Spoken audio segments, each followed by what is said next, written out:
ছুটির ঘন্টার অপেক্ষায় ছিল বাচ্চারা, কিন্তু তারা কি জানতো যে তারা একেবারে চলে যাবে আকাশে? মানুষের জীবনের মূল্য কোথায় বলেন তো?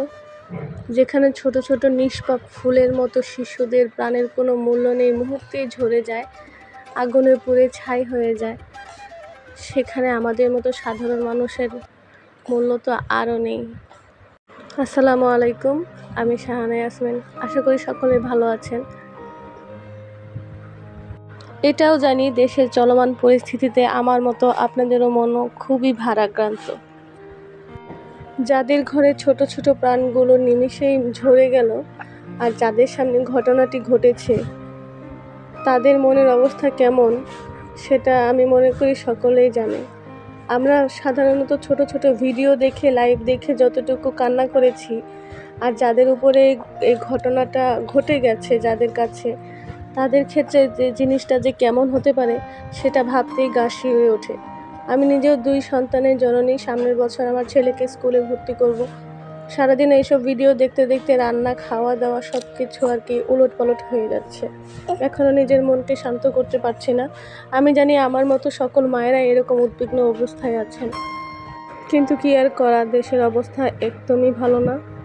ভিডিওটা দেওয়ার কথা ছিল আরও 3 দিন আগে। যেদিন এই ঘটনাটা ঘটেছে সেই দিনই ভিডিওটা পাবলিশ করতে চেয়েছিলাম।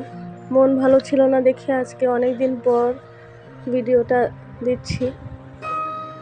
তো কথা বলতে বলতে ভিডিওটা অনেকটুকুই এগিয়ে গিয়েছে। আর আজকে আমি এখানে একটু গরুর তেহারি রান্না করব। ভিডিও দেখে শিখেছিলাম, সেটাই আপনাদের সাথে শেয়ার করা। এই রান্নার ক্ষেত্রে অবশ্য সাদা তেলের চাইতে সরিষার তেল ব্যবহার করলে বেশি মজা হয়।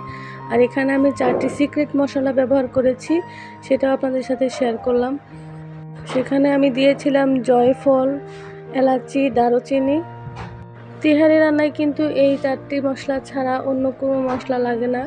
সাথে একটু জিরার গুঁড়াও ব্যবহার করেছি। তো মাংসগুলো প্রথমে আমি পেঁয়াজ দিয়ে ভেজে নিচ্ছি। ভিডিওটা অনেক আগের করা, কিন্তু এডিট করি নাই, মনের অবস্থা ভালো ছিল না। আমার মতো যারা মা আছেন, বা শুধু মারা নয়, দেশের যে অবস্থাটা ঘটে গেল সাম্প্রতিক সময়ে, সেটা একটা বুঝদার বাচ্চারা পর্যন্ত ট্রমাটাইজ হয়ে গেছে। সাথে আমার আমার ছেলেটাও ভিডিও দেখে এখন অনেকটাই ভয় পায়। আমি রান্না করতে গেলে আগুন দেখে অনেক দূরে সরে আসে, অথচ আগে কিন্তু ঠিকই আমার পেছন পেছন ঘুরতো। ছোট একটি প্রাণ তবু আগুন দেখে কত ভয় পায়। আমরা যারা মায়েরা আছি, বাচ্চাদের মুখ পুড়ে যাওয়ার ভয়ে গরম ভাতে ফু দিয়ে ঠান্ডা করে খাওয়ানোর চেষ্টা করেছি, আর সেখানে তাদের বুকের ধনগুলো আগুনে পুড়ে মুরগির গ্রিলের মতো হয়ে গেছে। সারা শরীর উলঙ্গ অবস্থায় কাতরাতে কাতরাতে শরীরে ফুসকানে রাস্তা দিয়ে দৌড়ে বেড়াচ্ছে। তাদের অবস্থাটা কেমন হতে পারে একবার চিন্তা করেন তো। আসলে এই দোষটা কিন্তু কারো একা নয়, এটা আমাদের দেশের একটা সিস্টেমেটিক প্রবলেম। আসলে দেশের অবস্থা যে কোন পর্যায়ে ঠেকেছে তা আমরা কেউ জানি না, কিন্তু আজ করতে পারছি ঠিকই। একটা দেশ ঠিক কতটা পর্যায়ে, খারাপ পর্যায়ে গেলে এমন এমন ঘটনা ঘটতে পারে। আসলে হায়াত মওত আল্লাহ তাআলার হাতে, কিন্তু যখন ছোট ছোট প্রাণগুলো এরকম করে ঝরে যায়, তাদের আসলে কষ্টগুলো দেখলে অনেক মায়া লাগে। সরি, আমি ভিডিওতে ভয়েস দিতে এতে অনেক ইমোশনাল হয়ে যাচ্ছি, আপনারা প্লিজ কেউ মাইন্ড করবেন না। অনেকে দেখলাম ডাক্তাররা বলতেছে যাদের শরীরের কিনা 70% বা 40%-এর উপরে যাদের বার্ন হয়েছে, তাদের এখনও পর্যন্ত যারা কথা বলতে পারছে, কিছু খেতে পারছে, তাদেরও জীবনের কোনো নিশ্চয়তা নেই।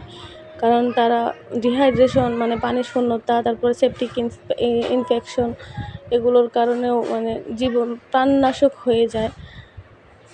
আর আমাদের দেশের মানুষের আসলে কি বলবো, আমরা মানুষকে হেল্প করার পরিবর্তে টাকা ইনকামের ধান্দায় হোক, নিজের পেজ ভাইরাল করার জন্য হোক, নিজেকে সেলিব্রিটি বানাতে হোক, মানুষকে সাহায্য করার বদলে ভিডিও তোলায় ব্যস্ত হয়ে যায়। এটা আসলে ঠিক নয়। মানুষের মনুষ্যত্ব কোন জায়গায় ঠেকেছে আল্লাহ তাআলাই ভালো জানেন।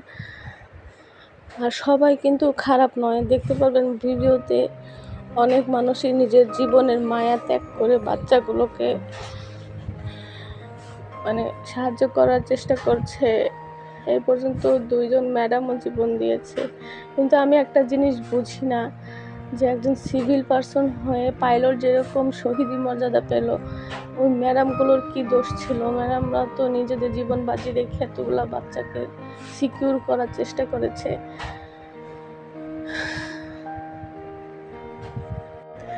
তো আজকে বেশি কথা বলবো না, ভিডিওটা অনেক ছোট করে করেছি। আশা করি আপনাদের কাছে ভালো লাগবে। আর আর আমি এতক্ষণ যে কথাগুলো বললাম, আশা করি আপনারা সবাই রিলেট করতে পারছেন, আপনাদেরও মনের কথা এটা। তো ভালো লাগলে পাশে থাকবেন, আর কি করা, আর ওই বাচ্চাগুলোর জন্য দোয়া করবেন। আর বাচ্চার পরিবারের লোকদের জন্য আল্লাহ যেন ধৈর্য বাড়িয়ে দেয়, তাদের সহ্য করার ক্ষমতা বাড়িয়ে দেয়। এই মুহূর্তে